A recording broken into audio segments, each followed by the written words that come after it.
എസ്തേർ 12-ാം അധ്യായം. രാജാവിനെതിരെ ഗൂഢാലോചന.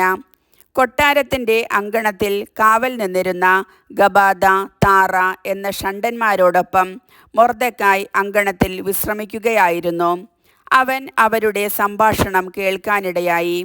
അവരുടെ ഉദ്ദേശ്യം ആരാഞ്ഞറിഞ്ഞു. അവർ അഹസ്വേരോസ് രാജാവിനെ വധിക്കാൻ ഒരുങ്ങുകയാണെന്ന് മനസ്സിലാക്കി. അവരെപ്പറ്റി അവൻ രാജാവിനെ അറിയിച്ചു. രാജാവ് ആ 2 ഷണ്ഡന്മാരെ വിചാരണ ചെയ്തു. കുറ്റം സമ്മതിച്ച അവരെ വധശിക്ഷയ്ക്ക് ഏൽപ്പിച്ചു. രാജാവ് ഈ സംഭവങ്ങളുടെ ഒരു രേഖ ഉണ്ടാക്കി സൂക്ഷിച്ചു. മൊർദെഖായി അവയുടെ ഒരു വിവരണവും തയ്യാറാക്കി. രാജാവ് മൊർദെഖായിയോട് കൊട്ടാരത്തിൽ സേവനം ചെയ്യാൻ കൽപ്പിക്കുകയും ഇക്കാര്യങ്ങൾക്ക് അവന് സമ്മാനം കൊടുക്കുകയും ചെയ്തു.